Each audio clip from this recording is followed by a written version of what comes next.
What's going on, everybody? Marvel the Cross 316 back with another comic book flashback. Today we are looking at another issue of Ultimate Spider-Man. This time we're looking at issue number 35, and today's title is Legacy, and we have another awesome cover of Venom.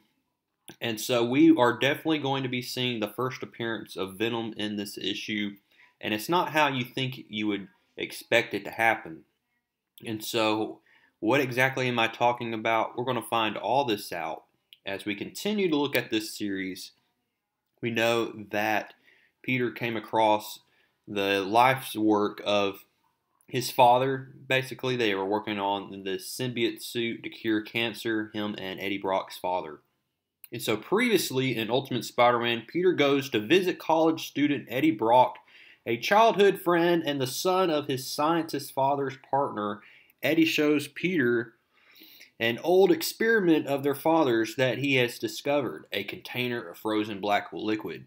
From his father's notes, Eddie has learned that the liquid is a medical dip called the suit, which forms a protoplasmic body suit around the patient that can cure any illness and enhance the patient's strength and abilities. At the time of their deaths, Eddie explains their fathers were fighting an attempt by Trask Industries to steal their formula for use in creating super soldiers. Peter resolves to complete his father's work on the suit and to return it to its original purpose as a cure for cancer. However, Peter gets some of the liquid on his skin, and within seconds it has taken over his body, encasing him in a protoplasmic black suit.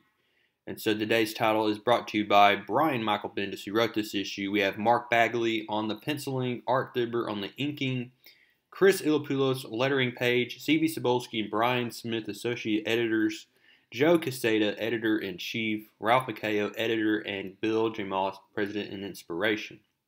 And so we begin the issue off, and we have this pop star here. People just love her, and she's getting ready to go into her limousine here. And all her fans are saying, please sign mine, and I love you all, and everything. And she gets into her limousine. She's, all right, let's get the F out of here. And all of a sudden, as she gets in the limousine, there's these terrorists that are taking over her limousine. And they've knocked out all of her security guards. And all of a sudden, the guy driving the limousine squeals off. And I mean, they're driving really fast here. And basically, what these guys want is basically say, you know, you are famous. You sold over 12 million in the world market for your album, and have no idea why, but it did. I think you'll find our demands to be quite fair, all things considered. You hear that? Our ransom demands have been emailed to you directly. And he says, my advice to you, comply in a prompt and courteous manner. And so while this is all taking place, we see the new Spider-Man, Peter Parker, as he's wearing the black suit, as we see the symbiote suit. He swings on by, he notices what's going on, and he just completely rips apart the roof of this limousine. One thing we notice right off the bat is this Spider-Man, the Spider-Man with the black suit now has extra strength here, and he's going to basically stop this limousine ride here with all these terrorists. And so he's going to make nice work of these guys, as we soon see. And one of these guys actually shoots at Spider-Man, and it connects on the arm, but the symbiote suit actually absorbs the bullet, and it doesn't hurt Peter. And so he just realizes this, and he says, wow, I'm glad you saw that too, because I don't think anybody would have believed me. And he doesn't. One thing we also need to notice is that the symbiote suit requires Peter to only think about webbing his foes, and there's a thin strand of the symbiote suit that acts as his web shooter. So now Spider-Man doesn't have to worry about using or buying web shooters. And so this suit is just enhanced. It's better. It's pretty awesome looking. And so finally, Peter, as Spider-Man gets in front and he's never ridden a car before. He's never drove a car, and he doesn't even know what the difference between the gas pedal and the brake. And he's like, I don't know what I'm doing. You might find this funny, but I don't even have a learner's permit. And so he finally finds out which is the brake. And he's going to use this unconscious guy here, and he's going to basically put his head on the brake here. And this woman continues to scream here, so he webs up her mouth here. And he says, sorry, I have a little headache from you already. So there's this school bus, that's this high school bus here, and he's just about to run right into it. And that's when he puts this guy's head on the brake. And I mean, within just a few inches here, it does not, he misses here. We see that Mary Jane was actually on that bus as well.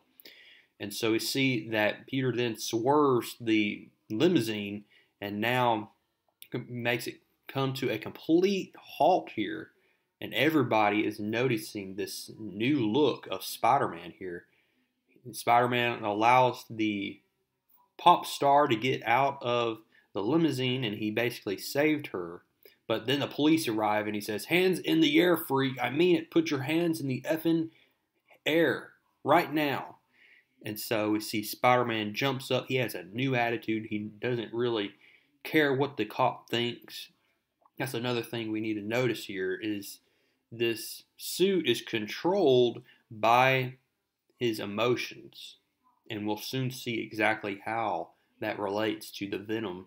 So we also see there's a bunch of police going, and it looks like there's more trouble. This time, the Shocker is back in town. And we know that Spider-Man met the Shocker a long time ago. This time, the Shocker is going to come up against this new look, the new Spider-Man here. And we see that he is going to easily defeat the Shocker here. Shocker tries to use his vibration power here, and it vibrates Spider-Man. And once again, just like the bullet, it absorbs the shock, and it didn't hurt Spider-Man one bit. And he basically says, you know, a total schmezzles go. I give you some credit for sticking with this goofball vibrator shtick, even after I spanked you around last time.